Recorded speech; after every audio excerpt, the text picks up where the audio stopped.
다음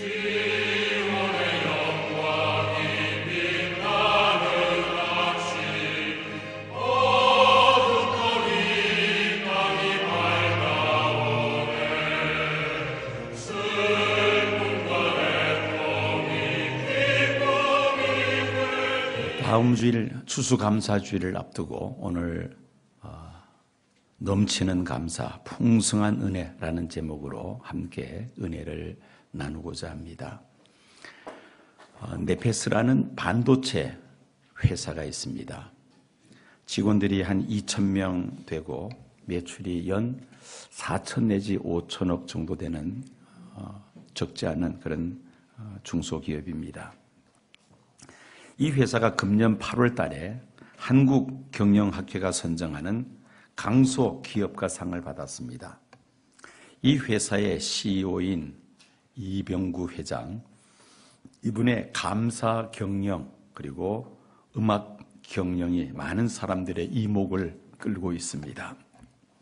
아침마다 회사 임직원들이 강당에 모여서 한 40분 동안을 이제 노래를 부르고 그 다음에 서로에게 감사의 편지를 전자메일로 해서 서로 주고받는다고 합니다. 이 회사는 감사 진법이라는 복무 신조가 있어서 아침에 모여서 그렇게 노래를 부르고 그 복무 신조를 함께 암송을 합니다. 그 첫 번째가 뭐냐면은 1계명이 예상치 않은 업무가 생겼을 때 감사하자 해서 이제 8가지 계명을 서로 암송을 하고 그리고는 흩어져서 하루의 일과를 시작한다는 것입니다. 매사의 직원 서로가 이 감사라는 말을 자주 사용하면 관계가 좋아지고 또 소통이 잘 되어서 회사가 목표하는 그 매출액을 넘어설 수 있다는 것입니다. 사람에게만 감사하는 것이 아니고 기계에도 감사하니까 성과가 더 좋았더라는 것입니다. 실제로 대당 50억 가까이 하는 그 반도체 이 기계에다가 무슨 글을 써서 붙였느냐면은 감사합니다. 가동률 100%라는 스티커를 만들어서 기계에다 붙였다고 합니다. 그랬더니만은 고장 건수가 10분의 1로 줄더라는 것입니다. 이 감사의 말과 노래가 영혼이 없는 기계에도 긍정적인 영향을 미쳤다는 것이죠. 포항제철도 5년 전부터 이 운동을 시작했다고 합니다. 해군은 진해함에서 병사들이 함포를 향해서 사격할 때마다 그 함포를 향해서 감사하다는 말을 이렇게 사용한다고 합니다. 그랬더니만은 기동 사격 훈련에서 10발 중에 7발이 명중하는 그런 일이 벌어졌다는 것입니다. 어쨌든 이 감사의 위력이 이렇게 대단하다는 것이죠.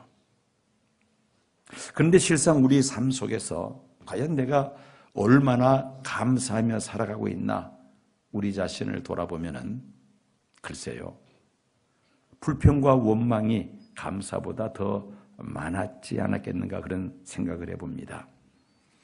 두 친구가 길에서 만났습니다. 친구 A가 자랑을 합니다. 그런데 자랑을 하는데 그 자랑하면서 뭔가 불만이 섞여져 있습니다.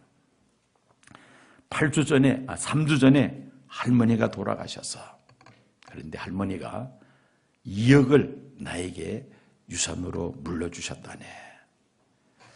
옆에 있던 친구 B가 말합니다. 야, 너 참 재수도 좋구나. 어떻게 2억이나 그렇게 유산을 받았냐. 그랬더니만은 그 친구 A가 다시 말합니다. 2주 전에는 외삼촌이 돌아가셨는데 내 몫으로 3억을 유산으로 물려주셔서 이 친구 B가 무척이나 부러운 듯이 말합니다. 아이고 순식간에 5억이나 벌었네. 얼마나 좋으냐. 그랬더니만 이 A가 또 계속해서 이야기합니다. 지난주에는 고모님이 돌아가셨는데 나에게 10억을 유산으로 물려주셔서 친구 B는 입이 닫혀지지 않습니다. 야, 그러면은 15억이나 되는 돈이 갑작스럽게 생긴 것이네. 야, 정말 부럽구나. 그런데 이 A라는 친구는 그렇게 많은 돈을 유산으로 받고도 별로 감사하는 기색이 없습니다. 불만이 가득 차 있습니다. 그래서 이 친구 B가 묻습니다. 야, 그렇게나 많은 돈이 생겼는데 내 표정을 보니까 그렇게 기뻐하는 표정이 아니구나 했더니만은 이 A라는 친구가 이렇게 대답을 합니다. 이번 주에는 아무도 안 돌아가셔서 이번 주는 아무도 안 돌아가셔서 생긴 돈이 없다는 겁니다. 이것이 바로 저와 여러분들의 모습이죠. 하나님께서 우리에게 천하보다 소중한 영생을 우리에게 주신 줄로 믿습니다. 죄 가운데서 우리를 건져내시고 영생을 주셨는데 마음에 감사하는 마음이 없습니다. 생활 속에서 부딪히는 이런저런 문제로 인해서 늘 불평과 원망 속에서 살아가고 있다는 것입니다. 우리가 감사하지 않는 중요한 세 가지 이유가 있습니다. 감사하지 않는 이유. 첫 번째는 자기 중심적인 생각 때문입니다. 내 생각대로, 내 고집대로 되지 아니하면은 그때부터 마음이 불편합니다. 불평이 내 입에서 쏟아져 나옵니다. 자기 중심적인 생각. 이것 때문에 우리가 감사할 일이 있음에도 불구하고 감사하지 못하고 살아갑니다. 두 번째 이유는 다른 사람보다 내가 낫다는 교만 때문입니다. 얼마든지 하나님 앞에 감사할 수 있는 그런 상황임에도 불구하고 감사하는 마음이 없습니다. 시기와 질투하는 마음이 있기 때문이죠. 내가 저 사람보다 낫다는 그 교만 때문에 감사할 일이 있어도 우리가 감사하지를 못하는 것입니다. 세 번째는 탐욕 때문입니다. 이 욕심 때문에 나에게 있는 거 감사하지 못하고 나에게는 없으나 다른 사람에게 있는 더 좋은 것을 보고 불평과 원망을 합니다. 바로 탐욕 때문이죠. 초대교회 교부였던 크리소스톰은 사람에게 근본적인 죄가 있는데 그 죄는 감사하지 않는 죄라고 말을 합니다. 이분의 표현을 빈다면은 감사하지 않는 것은 뭐라는 말입니까? 감사하지 않는 것은 뭐라는 말입니까? 죄라는 말이죠. 어거스틴은 인간에게 믿음, 소망, 사랑 이 세 가지는 항상 있어야 될 것이지만은 여기에 한 가지만 더 한다면은, 더 말하라고 한다면은 자신은 스승지 않고 감사라고 말하고 싶다라고 했습니다. 고린도전서에 믿음, 소망, 사랑 이 세 가지는 항상 있을 것인데 이 세 가지가 우리에게 있어야 되지만은 하나 더 플러스 한다면은 감사가 우리에게 있어야 한다는 것이죠.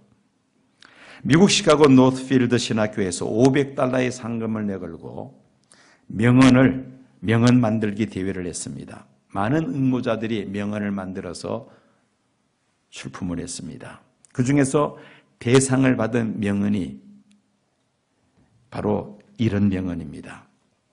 장미에 가시를 넣었다고 하나님께 불평하지 말고 가시에 장미를 넣었다고 하나님께 감사하자.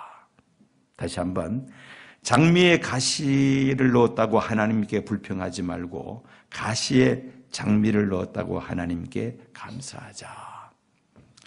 똑같은 상황에서 어떤 사람은 감사하고 어떤 사람은 불평을 합니다. 가시만을 보는 사람들은 불평합니다. 왜 장미에 가시가 있느냐고. 그런데 장미를 보는 사람은 감사합니다.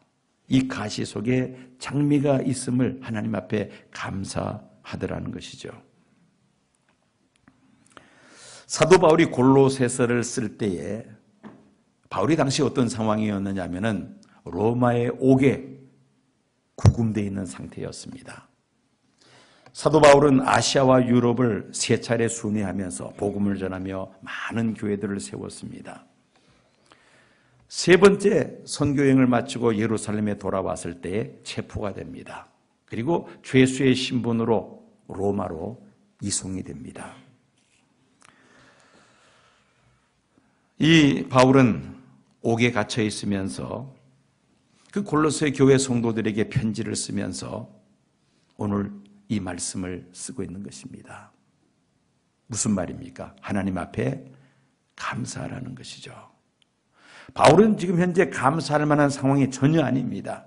그 차가운 그 감옥에서 정말 고생을 하고 있는데 어떻게 감사라는 말이 나오겠습니까? 그런데 옥중에 있는 바울이 골로새에 있는 교회들을 향해서 감사를 권면하는데 이 골로새서가 분량이 많지 않습니다. 몇 장 되지도 않은데 7번이나 감사라는 단어가 반복이 되어서 나옵니다.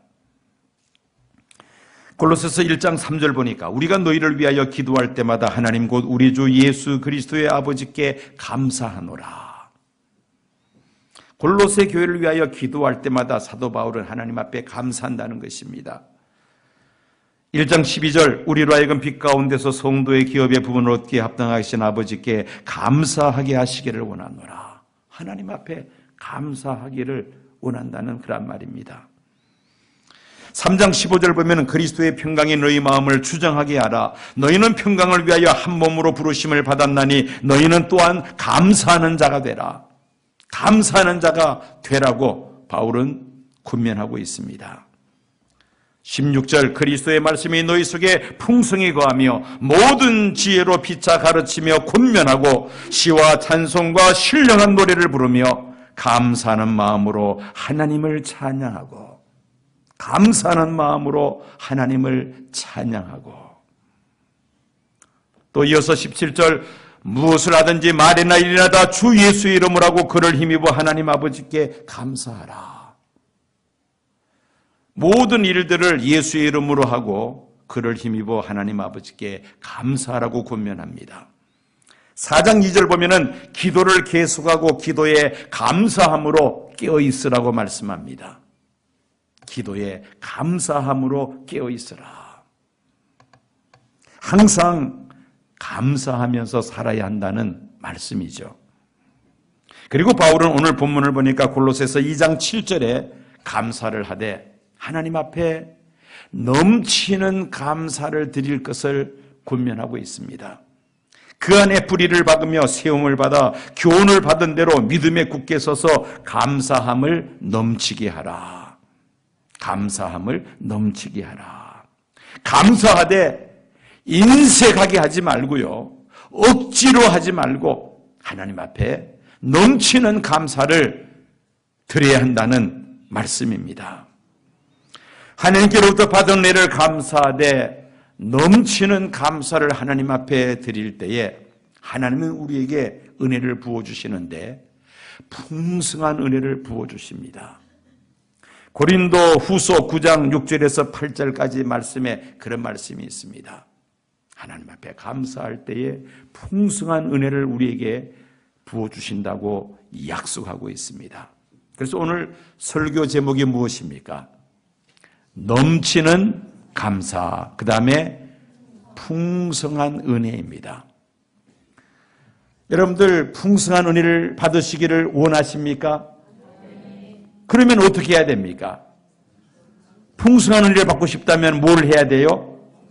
넘치는 감사를 드려야 된다는 것입니다. 하나님께로부터 받은 은혜를 감사하되 넘치는 감사를 드릴 때에 하나님께로부터 풍성한 은혜를 받게 됩니다. 그 구체적인 그 예를 몇 가지를 들어보겠습니다. 우리가 풍성한 은혜를 받을 때 첫째는 행복한 삶을 누리는 은혜를 받게 됩니다. 감사하며 사는 사람들은 영적으로 건강한 사람입니다.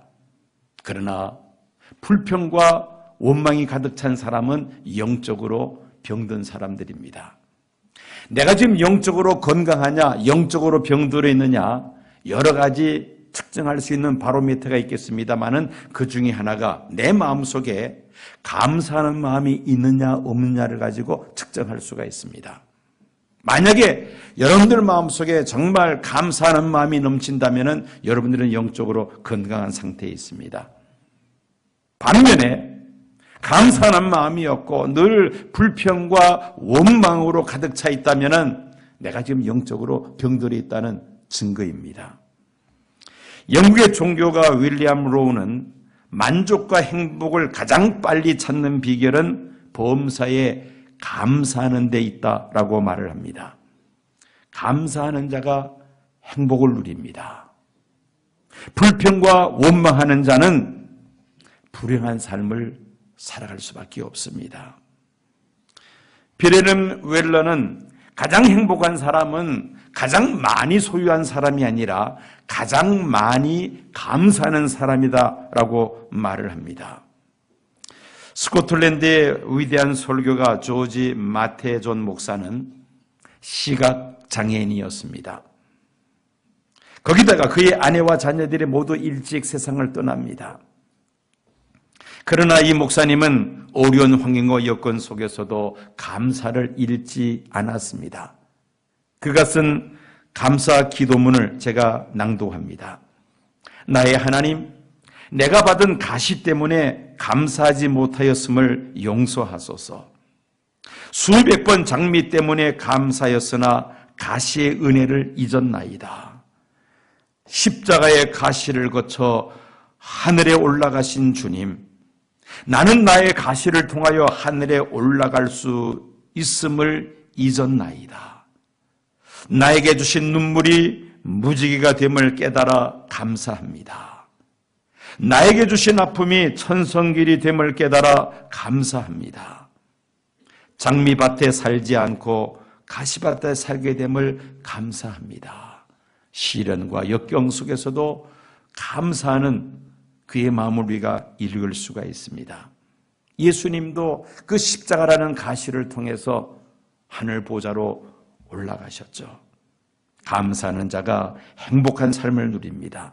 그러므로 우리도 감사하되 넘치는 감사를 하나님 앞에 드릴 때에 하나님께서 우리에게 풍성한 은혜를 부어주실 줄로 믿습니다. 두 번째는 감사하면 어떤 풍성한 은혜를 받느냐면 감사의 제목이 넘쳐납니다. 자, 감사하면 어떤 풍성한 은혜를 받아요? 감사가 넘쳐나는, 감사의 제목이 넘쳐나는 그런 은혜를 받습니다. 여러분, 불평과 원망은 생각하지 않아도 저절로 머릿속에서 떠오릅니다.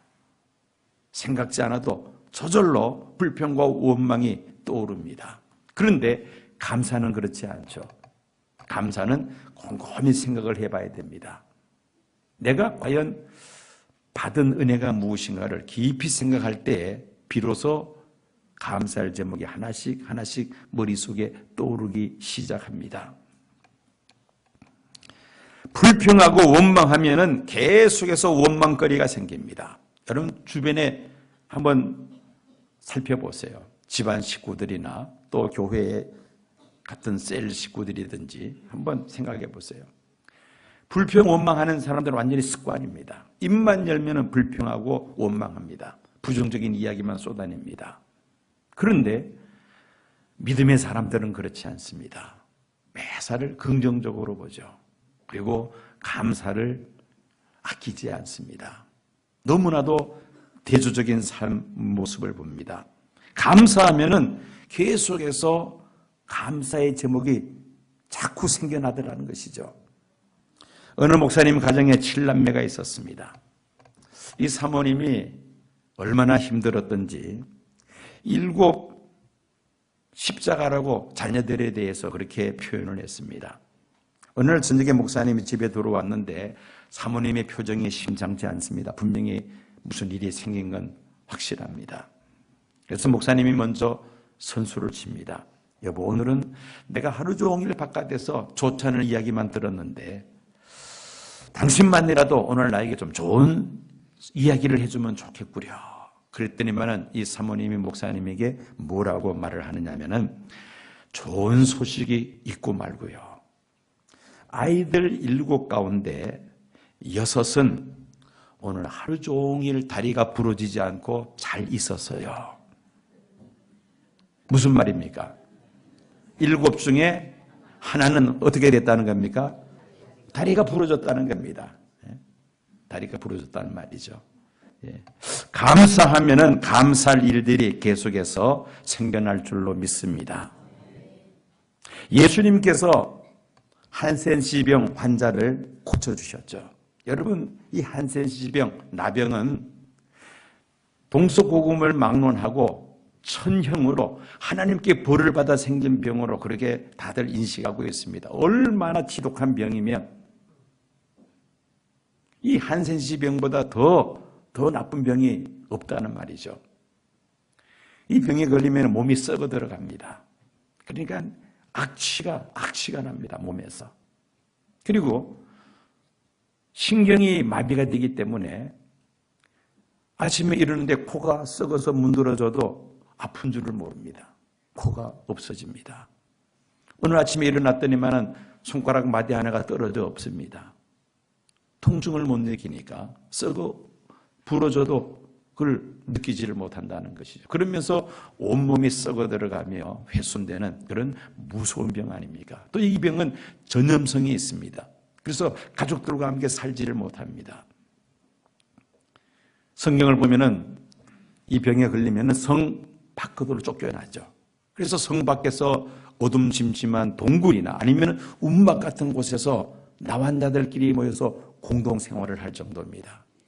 사랑하는 가족들과 함께 살지도 못하고 성 바깥으로 쫓겨나서 그렇게 외롭게 고독하게 살다가 죽습니다. 얼마나 무서운 병입니까? 그런데 이 10명의 한센시병 환자들이 예수님 만나서 깨끗하게 고침을 받았습니다. 제사장에게 가서 그 깨끗하게 나았다는 것을 증명이 되면은 하나님 앞에 제사를 드리고 그 다음에 성 안에 들어와서 살아도 됩니다. 자, 이 10명의 이 나병 환자들이 예수님 만나서 치료받고 또 제사장들에게 다 증명이 되어서 이제 자기 집으로 돌아갈 수가 있게 되었습니다. 근데 10명 중에 몇 사람이 예수님께 찾아와서 감사했습니까? 자, 이러고 있는데 또 대답을 못 하시네요. 몇 사람이 대답을 했어요? 한 사람이 예수님께 찾아와서 감사를 합니다. 그리고 9명은 자기 집으로 가버리고 예수님께 감사하지 않습니다. 그런데 이 감사한 이 한 사람, 이 사람은 더 큰 복을 받습니다. 감사를 하면은 감사의 제목이 넘쳐난다 그랬죠. 어떤 감사의 제목이 생겼느냐? 첫째는 예수님께로부터 칭찬을 듣습니다. 너밖에 하나님께 영광을 돌리는 자가 없구나.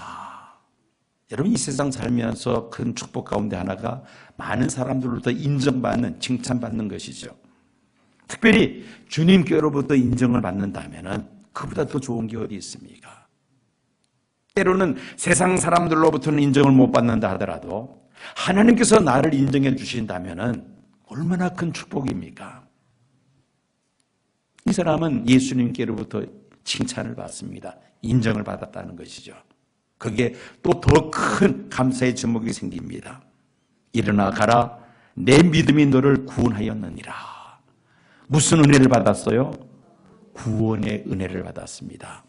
9명은 그 불치병을 치료받았습니다마는 이 사람은 그 불치병을 치료받을 뿐 아니라 무엇도 구원을 받았어요. 그 영혼도 구원받습니다. 구원의 은혜를 받았다는 것입니다.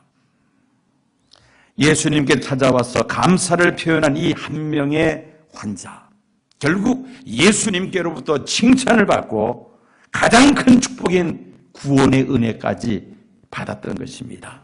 이처럼 감사하면 감사의 제목이 자꾸 또 생기게 될 줄로 믿습니다. 세 번째로 감사할 때 어떤 풍성한 은혜가 임하느냐면 기적이 나타납니다. 미국 미네소타주에서 있었던 일이었습니다. 1874년에서 1877년까지 3년 동안 비근이 들었어요. 그런데 그것만 있었던 것이 아니라 엄청난 수의 메뚜기 떼가 날아와서는 하여튼 논밭에 있는 푸른 식물이라고는 다 갉아먹어버리고 말았습니다. 완전히 땅이 황폐화되고 말았습니다. 1877년 4월 27일 주지사 필즈베리 씨는 모든 주민에게 감사 기도의 날을 선포합니다. 농작물이 완전히 씨가 말랐고 참 먹을 것이 없지만은 그러나 그 몸은 아직도 살아있고 또 앞으로도 기회를 주실 하나님 앞에 우리가 감사 기도하다는 것이었습니다. 이 미네소타 주 주민들 전체가 그 주지사의 말을 듣고는 하나님 앞에 감사 기도를 드리는데 그 감사 기도가 하늘 보좌에 상달이 됩니다. 놀라운 기적이 나타납니다. 들판을 덮었던 메뚜기 떼가 며칠 사이에 다 몰사해버리고 말았다는 것입니다. 불가항력적인 상황 속에서 감사할 때에 이런 놀라운 기적이 나타났다는 것입니다. 어떤 상황 속에서도 우리는 이제부터 하나님 앞에 감사해야 할 줄로 믿습니다. 감사할 때에 놀라운 기적이 나타난다는 것입니다. 이제 예수님께서는 어떻게 감사 생활을 하셨는가? 성경에서 두 가지 예를 들어보겠습니다. 첫째는 디베랴 광야에서 예수님께서 감사하신 것입니다. 수많은 무리들이 예수님께서 하시는 말씀과 그 행하시는 이적과 기사를 목격하기 위해서 디베랴 광야에 있는 예수님께 몰려들었습니다. 하루 종일 저들의 병을 고쳐주시고 또 저들에게 천국 복음을 전파하셨습니다. 어느덧 해가 기우는 저녁이 되었습니다. 그런데 그 많은 사람들이 저녁 식사를 해야 되는데 먹을 음식이 없고 또 살 수 있는 돈도 없습니다. 이때 예수님께서 안드레 제자가 한 소년이 가지고 온 도시락을 전해받습니다. 물고기 2마리, 보리떡 5개, 작은 도시락이었죠. 그 도시락을 받아서 예수님께서 하늘 우러러 축사하셨다. 우리 성경에는 축사하셨다고 되어 있습니다. 마태복음 14장 18절 19절 말씀입니다. 이르시되 그것을 내게 가져오라 하시고 무리를 명하여 잔디 위에 앉히시고 떡 5개와 물고기 2마리를 가지사 하늘을 우러러 축사하시고 떡을 떼어 제자들에게 주시며 제자들이 무리에게 주시니 다 배불리 먹고 남은 조각을 12바구니에 차게 거두었으니 먹은 사람은 여자와 어린이 외에 5,000명이나 되었더라. 여자와 어린이 외에 5,000명이었다는 것은 여자와 어린이를 포함한다면 아마 수만 명이 되었을 것입니다. 한 소년이 가지고 온 작은 도시락이었습니다. 예수님은 그 도시락을 손에 들고 하늘을 우러러 축사하십니다. 이 축사라는 말이 영어 성경 보면은 give thanks라고 되어 있습니다. 감사를 드렸다는 말이죠.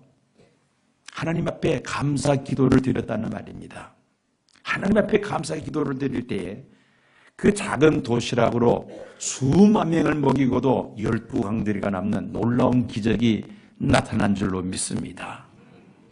한 가지 더 예를 듭니다. 예수님께서 사랑하는 나사로의 무덤 앞에 서셨습니다.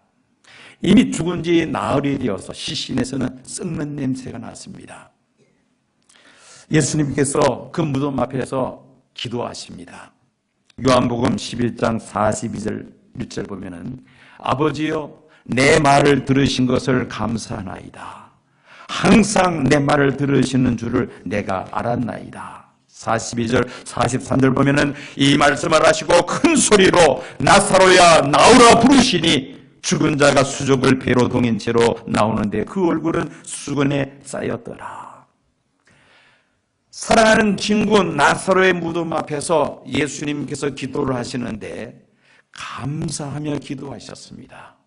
슬퍼하고 울면서 기도하신 것이 아니라 하나님 앞에 감사하면서 기도드렸습니다. 왜 감사하며 기도드렸을까요? 하나님께서 기도를 응답하실 줄로 믿었기 때문에 예수님은 감사하면서 기도드렸던 것입니다. 하나님 앞에 감사하며 기도할 때 그 절망적인 상황 속에서 놀라운 기적이 나타납니다. 죽었던 나사로가 다시 살아나는 이 놀라운 기적이 일어나게 된 줄로 믿습니다. 오늘날 우리들도 어려운 상황 속에서 불평과 원망을 일삼을 것이 아니라 오히려 하나님 앞에 감사하시기를 바랍니다. 감사할 때에 하나님께서 우리에게 풍성한 은혜를 내어주실 줄로 믿습니다. 영국의 청교도들이 신앙의 자유를 얻기 위해서 아메리카 신대륙으로 건너가서 고난 중에서도 그들이 하나님 앞에 감사하면서 첫 번째 추수감사 예배를 드립니다. 이 추수감사가 오늘의 미국을 세우게 되는 원동력이 되었던 것입니다. 절망적인 상황 속에서도 예수님은 감사하면서 기도하실 때에 도저히 믿기 어려운 그런 기적들이 나타났습니다. 우리들도 마찬가지로 좋은 일이 있을 때뿐만이 아니라 힘들고 어려운 일이 있을 때도 하나님 앞에 감사하는 자들이 되어야 할 줄로 믿습니다. 따라해 보시기 바랍니다. 넘치는 감사, 풍성한 은혜. 우리는 하나님 앞에 감사할 때 인색함으로나 억지로 감사할 것이 아니라 넘치는 감사를 하나님 앞에 드리시기를 바랍니다. 우리의 입술로 하나님 앞에 감사하시기 바랍니다. 우리의 몸으로, 우리의 행동으로 하나님 앞에 감사하시기를 바랍니다. 우리의 가지고 있는 물질로 하나님이 나주신 그 재능으로 하나님 앞에 넘치는 감사를 드릴 때에 하나님께서 우리에게 풍성한 은혜를 부어주셔서 감사의 제목이 넘쳐나게 하실 줄로 믿습니다. 지금은 우리 주 예수 그리스도의 은혜와 아버지 하나님의 극진하신 사랑과 성령님의 감동 감화 충만 역사하심이 이후로는 우리가 하나님 앞에 불평하거나 원망하지 아니하며 날마다 감사하며 살기로 다시 한번 결단하는 이 자리에 머리 숙인 사랑하는 성도들과 시온교에 속한 모든 믿음의 권속들과 이 땅에 거하는 하나님의 백성들 위해 지금부터 영원까지 함께 하옵시기를 간절히 축원하옵나이다. 아멘.